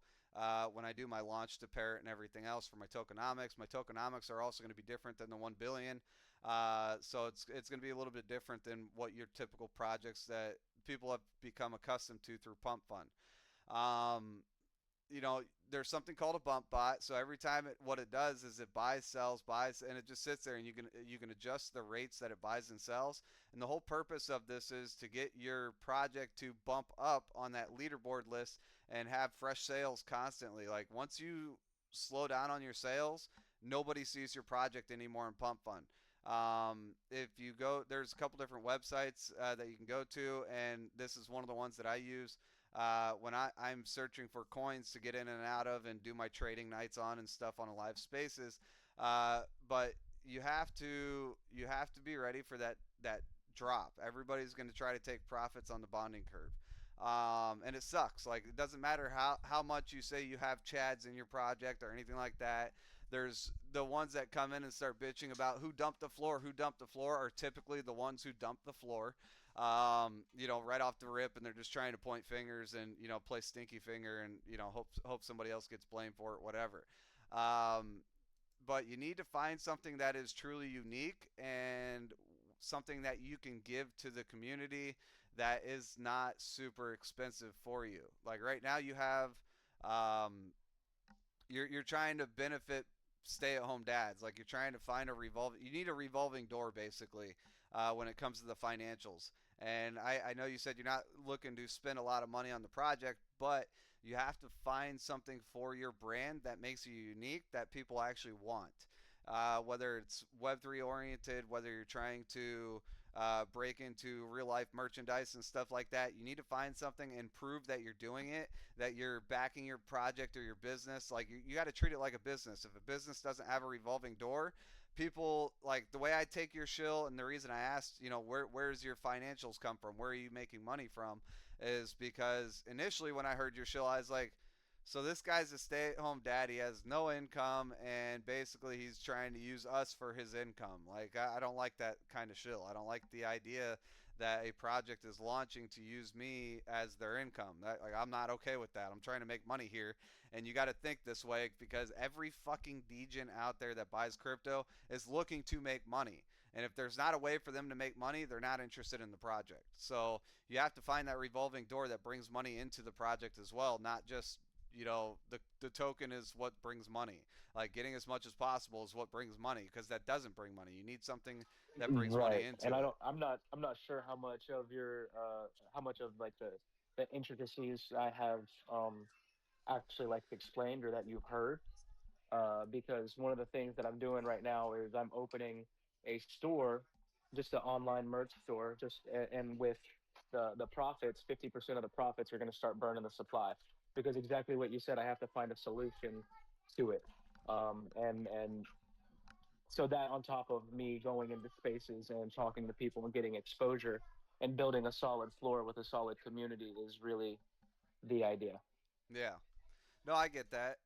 So online merchandise, like what kind of merchandise is it? Because here's an example. Every project that I help them set up a simple drop shipping store. Realistically, unless you have a large amount of followers that really love whatever the fuck you're selling, whether it's t-shirts, hats, yeah, it doesn't matter, merchandise, purses, fucking gym bags, whatever. Unless you have something that again sets you apart, like you have some kind of merch that's going to be advertised to normies, as we call them, or not crypto people. Uh, do you have a stream of income in that situation? Like, what is your plan for this merchandise? What kind of merchandise are you selling? So basically, it's logos on hats, hoodies, sweaters, like puzzles, things like that from a drop shipping like Shopify store that somebody's helping to set up. Okay, so merchandise and logos and stuff like that are only going to get sold to your hardcore people that just really love you. um, you need to find something that's going to again set you apart from every other project out here. And the reason I have a dropship store. I know how to set them up. Like within 20 minutes, I can set up an entire dropship store, tell you how to do it yourself, and then I even can tell you how to link it into your website and all that stuff. Because I have that on every project that I've ever worked with. So I've recovered a couple rug projects. I'm co-founder of Pussy and Monster, which is a real life brand supported by a multimillionaire. It's a comic book series coming out in digital format and stuff like that. And I even said like he has a dropship store as well. And when you get your shipment of, and I'm just telling you from experience. So this brand is Pussy and Monster. Let me go see if I can actually find something to pin up top for them, and I can show you guys who I'm talking about. And I think the brand's dope. The comic books are going to be dope, but are having issues realistically when it comes to the merchandise. Um, because again, it's only going to be sold. The merchandise is only sold to your hardcore fans that are like, yes, this is going somewhere. So I'm going to pin this picture up. This was actually Justin that made this post. Where is it? Where is it? Here it is right now. It should be up there. There you go. So that you can see all the Pussy and Monster packages underneath the Christmas tree right there. Those are, drop shipped packages that come in custom branded, that you set up on the drop ship store. And whenever people order your merchandise, you get your packages like this. I mean, it's how they show up. And I think it's your merchandise just has to be something different than you know a logo. Obviously, the people that are going to wear your logo are going to be the people that are hardcore, fans. I have a dropship store and I haven't sold a damn thing on it. And I can't like, yeah, I have the same thing. 50%, or I think it's actually like 60% of the net profits, go back into the project and stuff. Like I'm not trying to make a bunch of money off the brand. And then you go in and set your own prices on hoodies, t-shirts, swag, whatever the hell you want to call it. And you get the kickbacks, and then you have to do the buybacks and all that stuff. Next level, what's up? I see your hand. No, I'm just gonna touch back on that the ticker. I mean, I guess projects are kind of tickers until they become tokens. So that community aspect of it needs to be so important. Like you gotta, like you're saying with the merch, right? The only people who are gonna buy that are the true believers that are in the project, and they're gonna wear it. So even when the project says, "Oh, we're gonna create a merch store," and it doesn't bring any revenue, and it's because you didn't, it's not a brand, or it's not like marketed out there to people. It's not a desire, right? Like it's a whole system that you got to think about, and there's no one answer for it. And maybe Elon comes out and he's like, I want to be a stay-at-home dad, and you're able to market that right away. That's what it really turns into, is grabbing that attention economy. And then you're like, I've been networking nonstop. Check out Stay at Home Dad. Elon wants to be Stay at Home Dad. Something like that needs to really trigger that fire on your project, right? Yeah, so I do agree with that. 100. And like I said, you got to find something other than just being a stay-at-home dad, and you're trying to appeal to other stay-at-home dads. Like most stay-at-home dads, they're and I'm not calling you this, but they're simp and got some kind of sugar mama or something like that. When I say that, like they're dedicated to a somebody else, and they're it's not as common as people would hope to be. Like I wish my wife had a great job that she could, um, you know, be my sugar mama. Realistically. And I understand that your financials are coming through military pension and stuff, which is fucking awesome. That you're not necessarily worried about taking money out of the project to support yourself.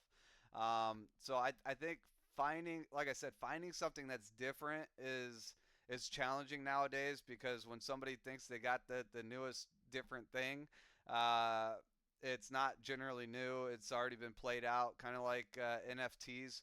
When the NFTs started, everybody was trying to do the Bayok blueprint, the Bored Ape Yacht Club blueprint, which was launch your initial collection, then launch mutants after that, and then launch some kind of pet after that. Like it was, people got tired of the blueprints, and that's kind of what's happening. And a lot of these crypto projects are getting stuck in is trying to do something everybody else has already done or are currently doing, And what gets people excited, and this isn't like I'm just directing this conversation towards you, but this is for anybody listening that has a project or whatever, or looking to build a project. I want you guys to understand that that's what's getting people excited. Like, for example, Elon Musk. This is what people get excited about. Elon Musk just a couple days ago changed his name to whatever Maximus, fucking whatever. And I did, of course, go and look for a coin by that name. And of course, there was a coin already sitting at 19-20 million dollar market cap off of Elon's fucking name change because that was a meta that changed. Like he's got billions of followers or millions of followers, whatever. But people are chasing meta, so you got to find something that is, I guess, grabby. You know, something that will grab somebody's attention. You got to be able to be exciting. You know what, and people have to see the future in the project, not necessarily just the current meta. But a lot of people are just consistently sniffing for current meta, and then once that meta is dead, those coins fail or those NFTs fail, and then it's on to the next meta. So you got to think like when it comes to degens and crypto, we're constantly combating the idea of attention spans and short attention spans. And that's always challenging. Go ahead. You don't got to raise your hand right now. Oh, no, I appreciate you. So basically, the idea is once I bond is to start a liquidity farm and allow people to get two-sided rewards or some sort of rewards, whether it be airdrops and staking rewards, just for funding the liquidity pool. And then also as I open new pools on new chains, incentivizing the holders that are already holding on previous chains with the airdrops of that token, So can I and it poke becomes a holes little in bit that real easier. quick for you? I would love it if you did, bro. Okay, so something that I learned early on about 3 years ago through a different project was any kind of staking will wreck you. Realistically, it will. The reason I say that is because whales will go buy a bunch of it, and it's not necessarily that they're yeah, I mean, it wrecks you both ways. Number one, it slows down your engagement because the people that go and buy your token, they made their gamble or their investment, whatever you guys want to call it. Once they've made that investment and they know that they can stake and not have to think about it, and they're going to get rewarded, that's when your engagement starts falling off. Like straight up, your engagement is gonna go down if you start a staking pool or any kind of rewards pool like that. Number two, you are in the United States. I know this for a fact. So you got to be careful with any kind of staking. Staking is, uh, I can't even say a gray area right now, but it is a problem. And for me, as somebody like let's say you've been running for fuck, I don't know, 5 months, and you started these liquidity pools and this, that, and the other. Um, I'm gonna come in and I'm gonna hear your shill. I'm gonna hear that you've already got all these pools set up. But what my initial thought is, and this is just because I've been burned so many times. I've seen the ups and downs and what works and what doesn't work. Is that I'm gonna go buy your token, and all I am is exit liquidity for the people that have been staked forever. Like they're, they once they're able to unlock whatever you have set up for staking pools and stuff. Once they're able to unlock that, and let's say you have a 60-day staking period before you can unlock any tokens. You have to find a creative way to make it beneficial for the people coming in and make them secured that they're not going to get wrecked. Number one, because as soon as you start unlocking tokens, people are going to start dumping tokens because they want to obviously reap the rewards that they've been patient for. But then the new people coming in are getting wrecked because it's their money going in that's bringing this pool up, and all of a sudden, they don't have as much access to it as these other people do. Because somebody's been staked for 6 months and has a god awful amount of tokens or whatever. For the new person coming in, that it's not very appealing. Right now, I feel like the people that are in crypto have been in crypto. A lot of these have came in during the bear market and during the last bull run. So we're dealing with a lot of educated people that understand this stuff. So you have to figure out a way to, and yeah, I mean, it might sound really good for somebody without, a newbie to crypto, somebody just getting into crypto in the last 6 months that has never heard of any of these things, and you might be the first contact they've had. But you have to find a way to appeal to the old money in crypto. Because right now, most customers that you're appealing to have already been in crypto, have already been through a bull run, have already been through a bear market, and they know what they're doing. They know what things to avoid, and you have to figure out how to appeal to those people with something new. When it's just the same old thing that came out in the meta, 2 years ago or a year ago, they're going to be like, not that interested. I'm looking for something new. Kind of like the AI coins. The AI coins have been a hot topic for the last 5 months, 6 months, since the first couple AI coins started coming out, and then the AI agents and all this stuff, which next level, he's training Solbay as an AI agent because that is kind of going into the meta and what Elon is pushing is artificial intelligence, and a lot of people are just looking at a lot of AI stuff. So that's a hot meta, but it's a slow meta right now. It's still a slow cook while people are learning the capabilities, I guess, and trying to get it out there to where it's easy to understand. Kind of like Next Level is doing with me with some of this computer information. Like I fully understand computers, I just don't know what hardware is worth the fuck anymore. Like I knew what hardware was fantastic fucking 10 years ago. Now it's like I haven't paid attention to any of this hardware for a long time, so I don't know what's actually worth the fuck and what's 5, 10 year old technology that's gonna slow me down. So kind of the same thing with crypto is like you got to be able to appeal to the old money in crypto right now.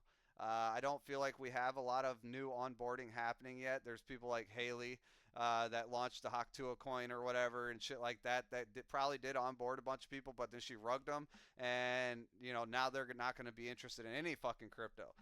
Now we got Donald Trump talking about Bitcoin, so people have only heard of Bitcoin. So when they're researching, they're looking at Bitcoin, and that's it. That is obviously a foot into the door about what's going on in crypto, but it's not everything crypto is about. Like all of us, sitting in this room right now, we're all sitting here like, yeah, we're looking for the coins that can make us money. We're getting in and out. Well, all these newbies getting onboarded have only heard of Bitcoin. They have no fucking clue what a meme coin is. And the reason I know this is because I talk to people in my daily life. When I'm out in public, I talk to people, and they'll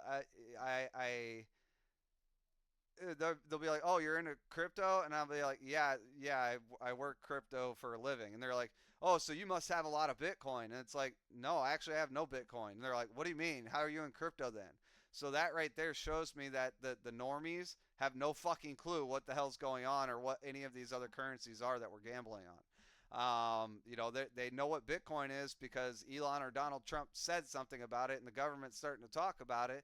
And then that that's where I'm saying like you got to be able to appeal to the old money that understands meme coins, that understands small business startups. Like every fucking crypto project that comes out and shills, they're a small. I look at them as a small business, and if they're not excuse me, um, if they're not operating like a small business, and they're just like, oh yeah, this is a meme, that's all I got, and it's like sometimes that sells, sometimes it doesn't. The only time I've noticed it sells is when it's on trend for meta, and it was either the first one and like these coins. Hold on, I'm gonna pull this up an example. Hold on, Elon Musk. Let's go find Elon's profile. I need to copy and paste his damn name. Yeah, the Kikius Maximus. So let me go see what this coin's doing right now. Hold on. Hold on, guys. Hold on. So Dex tools. I like using Dex tools. I don't know how people use fucking the other Dex. Dex Screener. Like their platform's still super sloppy on Dex Screener. A lot of people love it over Dex Tools, but I think Dex Tools is kind of one of those. It's I don't know, just makes more sense. Okay, so this one's Weeth. Oh man, the one that I was looking at yesterday looks like it rugged pretty hard on Soul. Okay, this one's liquidity. Let's go check this one out. 22 days ago. How did somebody launch? When did Elon change his name? Wasn't this just in the last week that he changed it?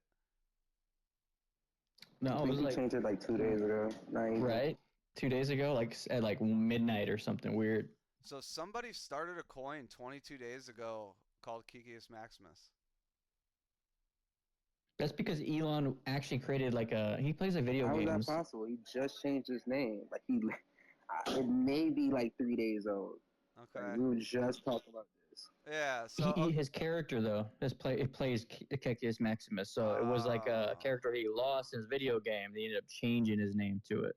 Oh yeah, I remember him saying something about that. All right, so here's just a random coin. I'm not telling people to buy it. It's hot number six. This is not the coin I was looking at last night because the one I looked at last night was sitting at like ran up to like 56 million. So this Kikius Maximus, like the fact that he changed his name, this coin is fucking ripping right now, and I don't know whether this one's legitimate or not. You know, like I said, I've seen there's 100 fucking Kikius Maximus coins out there that have launched. Okay, so this looks like the same web page, so maybe they just launched another fucking token. Oh no, it's a little bit different. All right, so this is a whole nother one. It looks like the other one that I was looking at last night that was sitting at 19 million died, and well, they rugged it obviously. So yeah, this one's sitting at 7.1 million. Why did it do that? Because people know that Elon has influence, you know, and that's why people are buying it is because you know, and it's always the first buyers that get into it are the ones that are going to make the most money. Yeah, because here's one on ETH, two on ETH. One's 18 days old, one's 13 days old. Um, volume. I'm gonna go with the max volume. Let's look at this ETH. Oh, holy shit! This ETH one is fucking ripping, and it's hot number one. Wow. So they launched 22 days ago when he tweeted about losing his character before he changed his name. And their chart was completely fucking dead. When I say dead, like, I mean, it was dead. Like, and I mean, I hate to say dead, but 6 million, you know, 6 to 10 million. Now it is sitting at 285 million. And this is on Ethereum. And this launched 22 days ago. So it ripped. And apparently somebody had a good idea to fucking launch it and be patient and didn't rug the project yet. Um, you know, this is like I said. You know, coins that rip. Oh, their accounts even suspended. Fucking a. Why did their account get suspended? Let's see. They got a website still. Hold on. Yeah, I mean they still got a website. My only hope right now, and I have a few angles on a way out, is to accumulate supply and make sure that I have such a solid community about what it is that I'm going to do long term, which I appreciate you for talking about staking. Um, because that's now something I'm gonna think about, you know what I mean? Like for sure. Uh, but what would you suggest as maybe like a long-term implementation for like some sort of liquidity farming protocol? You know, like what would be your imaginary idea if I were to do the trench work and try to put A and B together? So, if you're doing this seriously, there's a couple different ways you can do this. Number one, you need to find yourself a developer that can write up some legitimate things and set up your liquidity pools correctly because I've fucked around a few times just fucking around and set up liquidity pools on decks and stuff just to see how they worked. And what I found is that they got drained immediately because I set them up wrong. The reason they got drained immediately is because the value of my liquidity pool is higher than the value of the token and whatever else. So, it was like dumb amounts that I paired, and it was like one or two SOL that I put into it. So Right, fracturing liquidity is no bueno. yeah, so you got to make sure that it's set up correctly. Number one. Number two, I custom contracts are absolutely the way to go. The reason I say this, I'm looking at these Kikis Maximuses to see which ones are doing what. That one's bouncing around 8 million. Uh, you need to have some kind of protocol that, and my thoughts are obviously limits. You got to be able to set limits to protect your future gamblers, investors. I mean, all this crypto is a gamble, especially when you're under supply control, and too many devs have put poison in the water by just pump and dump, pump and dump, pump and dump. Number one, you need to find a way that when people are collecting rewards, that they won't just be able to dump their max amount of rewards. So limit to percentages, 5%, 10%, within set amount of days. So you need to set limits 100% on all of this. Like there has to be some kind of limit to protect your incoming gamblers, investors. If you don't have limits set, and it's like okay, you're staked for 30 days, your staking rewards unlock after 30 days, and then they can turn around and unlock all their staking rewards and then just dump the fucking floor. That's gonna screw you and future people coming in. So you need to make sure that there's some kind of limits put in place to avoid that. That's a big deal. People, and like I said, there needs to be a lot of forethought into the situation, um, to protect everybody. Obviously, you want it to be appealing to people, but if people are in it for the long haul, setting those limits shouldn't really affect them. Uh, but you also need to find a way to keep the people that will stake, because this is, I've personally seen this on a project that I took over and then set up things for. They people, and I'm using NFTs for example, or whales, just whales. So whales that find a value in you, um, they're nobody's in this to lose money. Period. Nobody's in a single fucking crypto project to lose money. And if they're saying they don't give a fuck about the money, they're fucking lying. If you didn't give a fuck about the money, why did you start a project? And you better have a good answer for why you started this. Outside of you're trying to make money. And so you need to have a good answer for that, number one. Obviously, you're trying to build a business, a brand. You need to find your outreach for that business and brand, because crypto Twitter and spaces, I've seen you on damn near every space that I've bounced between. I see you getting on their stages, and I listen, and I always get the invites up to stage. I don't take them because I'm not, sometimes I'm not interested in talking on those stages, because some people will take what I say the wrong way.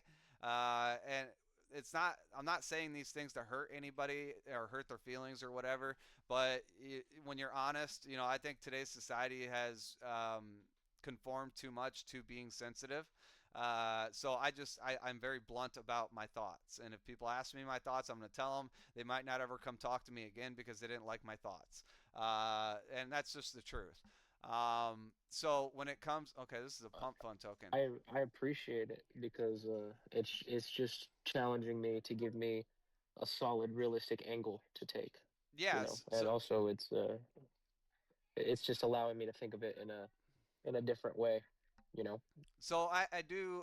Okay, so you need to have forethought into your limits. Like I would definitely say setting limits on claiming, setting limits on cashing out.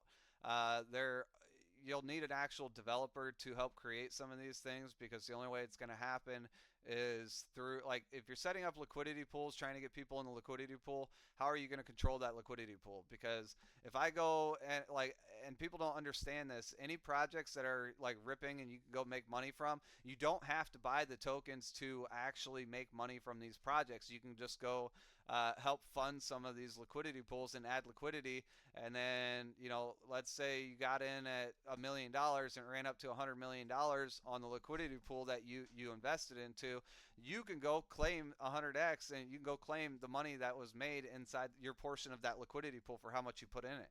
How are you going to control that liquidity pool? Number one, I'm gonna set up a single-sided liquidity pool, but it has to be after I bond on Radium because I can't do anything like that. Like Meteora has a DLMM that's pretty good, yeah, and so does Orca. yeah, no, So there's lots of options, but okay, go ahead and continue. but that's the idea. The idea is once I generate enough hype to allow people to ape in it and get us past the bonding curve, is that when I can set up my new liquidity pools, I can point people in that direction of either funding the liquidity pool, and that could be quote unquote staking, or it could be something along the lines of just allowing the people to trade the token more and more. And I day trade. Everybody here pretty much trades. So uh, once it gets more liquidity, using it to teach like chart structure and shit like that, and then using the transaction taxes whenever people want to cheat to support the flow. Yeah. Yeah, so I would say setting up your own dashboard, setting up people are interested in technology. Like people are coming into Web3 for tech. Go ahead, next level. Oh yeah, I'm just gonna drop down to listeners. Still support the projects. Shout out to CB. I don't think he can hear me. If he can, great guy. Guys, follow him. He's got great intel. Huge soul based supporter, so I support him. Stay at home, dad. Keep grinding, bro. I'll be listening though. I gotta go eat some food, and I just don't want you to call me on accident. Oh no, it's all good. I'm gonna be wrapping this up here shortly because I got to take my old lady to the hospital to get her foot X-rayed from closing her foot in a door the other day. And I Um, also had a 12:45 space that I was supposed to be in, but I wanted to be here and hang out with you and enjoy your critiques. So, yeah, no, like I said, I think there's a lot to think about, and we can get into a further discussion on this here in a day or two. And I know it's hard to get a lot of answers from people that have been on both ends of this. Like I've been heavily involved in helping projects run and set up for shit 3 years now, 2 years. I've been in crypto for about 4 years. I bought my first Bitcoin in 2009 and lost it because of an ex-girlfriend. I have some crazy fucking stories, and I didn't actually start getting involved in crypto like I am now, but until about 4 years ago. So, except for I took the approach of when it comes to crypto, either you're a good gambler and can make money that way, or you're actually building something business wise in crypto, which is why I do, the space hosting, the advertising, and, created a marketing platform, which I will start bringing in the other access to utilities and stuff for founders. I used to have a founders only Discord where we had over 200 founders in there. From all these different projects, but I actually shut it down because 98% of those projects did not live through the bear market. They rugged. They didn't have a long term plan or goal, so I shut it down because I was like, yeah, I'm not fucking with that right now. But it was cool. It was a founders network is what I set up for ease of access when it comes to, um, you know, getting projects to work together, help collaborate everybody and stuff like that. So I've worked a lot on the building side of crypto and NFTs, and I see the differences, and I'm hoping that I'm able to implement a lot of these things correctly into my project that I got coming out because it's tied directly to this platform. It's not just about the art. It's not just about the fact that I'm launching a token, but the base of it is going to be supported through Alpha Logic HQ, and it's dope art, and I have tools and utilities and stuff that are going to be coming into play once I get the project launched and some things rolling and stuff like that. So I would say start focusing on something that you can do long term. When it comes to trying to build a brand, you need advertisers. For example, Pussy and Monster, I have them pinned up top. That guy's fully funded. He's willing to put his money where his mouth is. He runs an ATM BTM company here out of Georgia, and he's got ATMs all over the United States. But what he's launching is a brand that started in 2018. It's a comic book series, Pussy and Monster. It's two cats, superhero cats, basically, running through the city of Atlanta, fighting crime, sex trafficking, drug trafficking, stuff like that. But he started this brand outside of crypto back in 2018 and brought it to crypto. Well, now I could say last year in 2024, and now the big difference between him and every other average project is he has the ability to push his merchandise. He has the ability to do different things, and he's financially backing it. So with his ATM business, BTM business, he sells ATMs and BTMs. But he's not. The one thing we've tried to push over the last 6 months, and this is why I'm saying like merchandise isn't enough unless you have a merchandise that's going to appeal to the outside of crypto world, and how Justin and Pussy and Monster are going to be doing it is they do have merchandise. It's not just about Pussy and Monster. I would say go look at the project. Go look at that project. Um, But what he's going to be doing is advertising on Instagram, TikTok, YouTube, and a couple other things. You know, personally, I've worked with him and we've spent roughly $100,000, $80,000 working with different KOLs, working with different influencers and stuff. And what I will tell you from how much money we've spent, and this is not out of the cryptocurrency itself, there was never an allocation. Like this was straight up, he went and put cash at an OTC desk, bought Solana or Ethereum, whichever one they wanted, and then I would send it over to them as their payment. We've paid people. There was one guy we paid $45,000, and I think it was personally a waste of money because it was a short-term pump, but it wasn't that great of a pump realistically, and it didn't take us to a 10, 20 million market cap. And I was able to push the project myself to get the same market cap that we just spent $45,000 to get, and it was one of those things. So you need to find people that you can work with, but I would say get some things in place when it comes to the project and the meta and create some things to like proof of work, you know, proof stake the idea that I am doing this whether you guys are here or not. You know, sounds like a lot of your plans won't work unless you're off of pump fund, which is going to be challenging because people are like, well, how the fuck is he going to get off pump fund unless I go put my money there? And then I'm going to be the put, you know, me as an investor, I'm a long-term investor when I get into coins. Like I sit on my coins. You know, most recently I bought a coin for a couple $100 and I watched my bag go from a couple $100 to $45,000 and I still didn't cash out. I should have, looking at the floor now, I should have because that same bag is only worth $2,000 now. Given I'm still up 20x or whatever from where I was, but I could have cashed out $45,000, which you know was like 300x at the time. You got to have things in place and safeguards in place to prepare, you know, and have your audience ready for this. You have to find something. Okay, so you're a stay-at-home dad. Do you have a channel? And this is like me just thinking outside of the box. You're a stay-at-home dad. What do you do as a stay-at-home dad to make your life easier as a stay-at-home dad? You know, maybe tips and tricks in starting like Facebook would be a good tool for this, I guess. You know, and Facebook isn't really heavy into crypto, but when it comes to the brand stay at home dad, Facebook would be fantastic for this. Or TikTok, you're making TikTok videos of what makes your life easier as a stay-at-home dad, tips and tricks of, you know, hey, I do this when my kid's being a pain in my ass, or, you know, I do this to keep things in order. Like, come up with things that make you unique to grab a broader audience outside of crypto to start selling your brand to these people. Start forums to where people jump in there and want to talk to you about this, that, or the other. Don't necessarily push your crypto on it, but you need to start some kind of user base that people are going to want to support the brand, not necessarily just the crypto. Once you have brand support, the crypto can follow and you can start pushing your crypto into that brand support. But you need to find something and be appealing to everybody.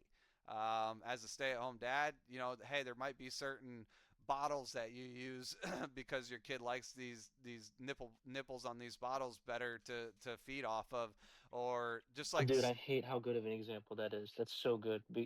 Because I literally use glass bottles for that exact reason. yeah, That's so ridiculous. exactly. So it's like there's things like this that you need to be able to get the information out and get other stay-at-home dads interested in. Facebook groups are amazing for this. Like Twitter, crypto Twitter is not a whole lot of interest in the idea of stay-at-home dads. Like you need to be able to appeal to the broader audience for your brand and get your brand well known for your merchandise to sell.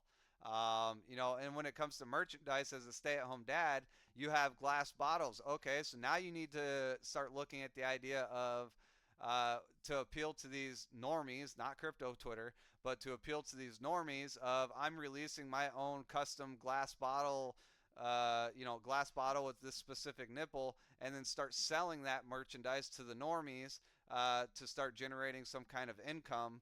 Do you see where I'm going with this? I do. I do see exactly where you're going with it. Okay, so think. And I actually hate to run, but I'm like 30 minutes late to this dude's thing. Yeah, no, go do your thing. Cause I'm gonna wrap this up and shut down the stream and stuff like that. Go take care of my wife and Yo, can we link up in the DMs, bro? Yeah, yeah, no, but so if you understand what I'm saying now, just start working from those ideas and figure out how you can Right. get merchandise and set up other groups and stuff like that. And then obviously use crypto Twitter to set these groups up, and then try to bring everything into one place to where everybody's communicating. Right. Kind of create like a network of social outlets and then bring it to one central hub. Yeah, and then like I said, when it comes to merchandise, t-shirts and hats aren't gonna cut it. Like unless your t-shirts are like puke proof, and if a kid pukes on your shirt, it's easy to clean off. I'm sure dads would love something like that. But you need to sell your merchandise to the normal people out there, not necessarily crypto Twitter. I appreciate that, bro. I appreciate you so much, Alpha. Let's talk soon. All right. All right, guys. So it's been an interesting space. We've talked briefly about red flags. We've talked about different ideas and stuff when it comes to crypto Twitter. I will get this video posted out here on YouTube. If you guys are going to be tuning in on the YouTube, you can always send me messages through YouTube. But go find me on alphalogicHQ.xyz. That is my website, and then my profile for AlphaLogic HQ is at AlphaLogic HQ on Twitter. If you guys have found any of these subjects interesting, we talk about a lot of general topics and stuff. Recently, I'm looking for a desktop to expand this. Right now, I'm using a pretty nice laptop, but I want to use a desktop as well. So you heard part of that conversation running through on the stream and stuff up here. You also heard us talking to Crypto Dad and Next Level. Next Level setting up an AI agent. Crypto Dad is a crypto project founder, and they are working on getting their project set up. So we've talked about different tips and tricks and stuff through those. When it comes to trading, we're going to be doing some trading Friday night. That's generally a good space just to come and vibe and hang out with. This space, my average, this is just a typical daily space type deal that I'm doing. But we like to talk about a lot of different variations of subjects. And if you found any of this interesting, please get out there, share the videos, share the content and stuff, and we will continue to move forward here in the crypto Web3 universe and talk about different things that help benefit everybody. So thank you everybody for tuning in, and we will talk later. And I will, be bouncing around on other spaces. If you guys want to follow and see what I do on my daily life for crypto and stuff like that, visiting other sponsored stages, other space hosted stages and stuff like that. Come follow us through, and there's a lot of different subjects to talk about out here. So if you guys have found any of this interesting or something that appeals to you, come hit me up in the DMs, come talk to me, give me a follow on AlphaLogic HQ on Twitter. I'm also AlphaLogic HQ on TikTok, Instagram. And then we have a couple different ways you guys can reach out and get a hold of us. So thank you everybody, and have a wonderful day.